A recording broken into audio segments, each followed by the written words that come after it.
il y a aussi des divergences, on le voit dans les dernières semaines.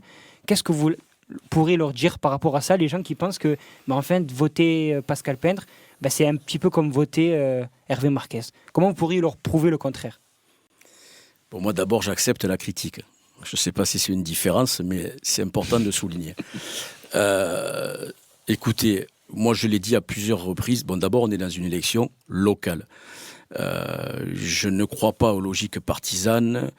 Donc, même si j'ai une sensibilité, je ne pense pas que ce soit le fait d'être de droite ou de gauche qui va améliorer le quotidien des Sétois. Moi, je suis convaincu qu'il faut discuter avec tout le monde pour faire avancer les dossiers et surtout faire avancer cette dans la bonne direction et répondre aux attentes des gens.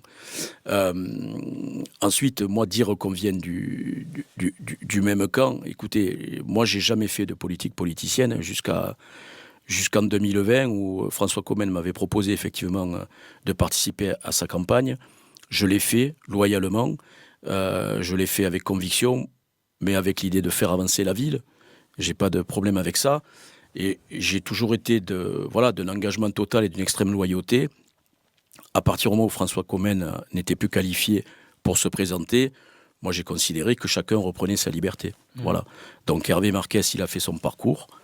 Moi je fais le mien. Je pense que localement, ce qui est important, c'est un triptyque en fait, l'élection. Hein. D'abord, c'est un candidat. Ensuite, c'est un projet. Et évidemment, c'est une équipe. Donc moi, j'ai des convictions qui ne datent pas d'hier. J'ai un amour profond pour ma ville.